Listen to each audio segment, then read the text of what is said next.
Todos los impuestos en mayor o menor medida afectan y pueden alterar el comportamiento de los consumidores, productores o trabajadores de tal forma que se reduce la eficiencia económica.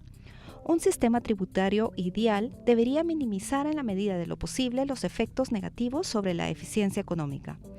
La Constitución Política de la República de Guatemala redacta que se pretende buscar el bien común para cada guatemalteco a través de la educación, salud, seguridad, infraestructura, cultura, deporte, entre otros deberes del Estado. Pero, ¿cómo puede el gobierno cubrir estos gastos? Los impuestos son la forma en que el Estado, ya sea a nivel nacional o municipal, genera ingresos para poder sufragar los gastos y las inversiones que tiene que hacer como gobierno. Eso incluye el poder atender servicios y el poder dar infraestructura o construir la infraestructura necesaria para el funcionamiento de una sociedad. Adam Smith, en su obra La riqueza de las naciones, enuncia que los tributos deben tener proporcionalidad, que es decir, cada ciudadano debe contribuir en relación a su capacidad económica. 2. La certeza. Todo tributo debe ser claro y debe conocer la cantidad y modo de su obligación tributaria. Y número 3, eficiencia. Deben reducirse al mínimo los costos de recaudación.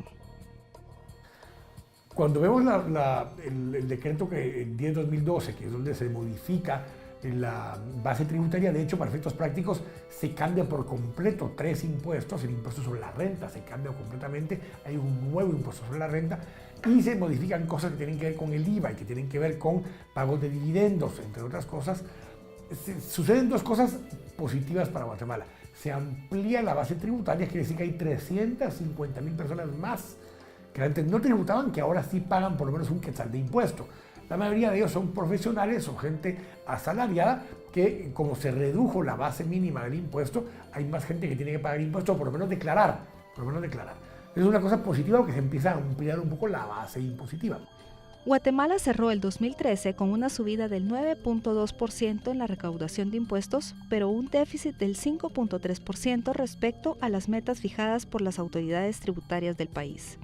El Ministerio de Finanzas manifestó que el principal desafío del 2014 ha sido continuar con el proceso de consolidación fiscal, aumentar la recaudación y garantizar la financiación del servicio de la deuda pública.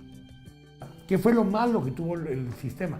Muchas de las cosas que se aprobaron estaban de acuerdo a lo que se había acordado en el pacto fiscal, pero en su implementación dejaron ciertas cosas fuera. Por ejemplo, el pago de dividendos. Antes pagaba el 3% de timbre, casi nadie lo pagaba. Hoy ya paga ISR, pero paga una tasa muy baja todavía, y eso hace que todavía las empresas paguen poco impuesto.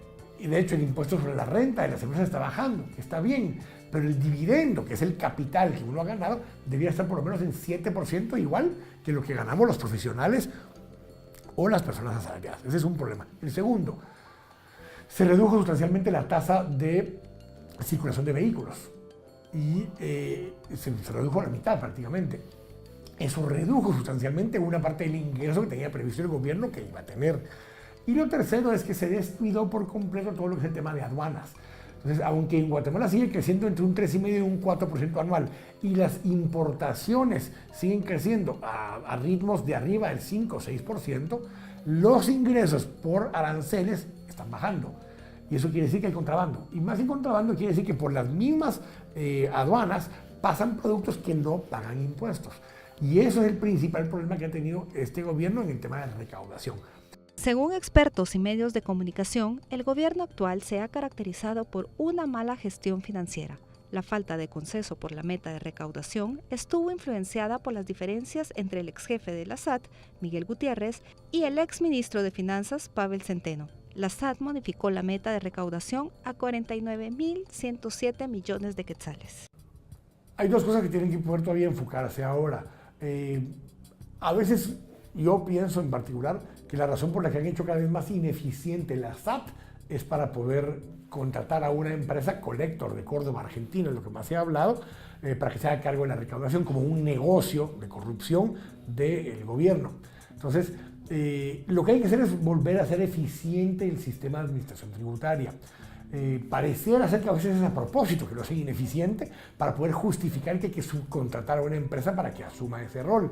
Pero la realidad es que la SAT tiene una estructura y una institucionalidad buena, que fortaleciéndola y dándole independencia y autonomía a la parte política puede funcionar bien y puede mejorarse sustancialmente su recaudación.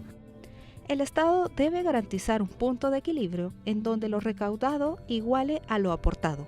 La cantidad recibida en impuestos debe igualar la inversión y la calidad en los servicios públicos, pero este tipo de administración se ha convertido en un reto para el gobierno actual.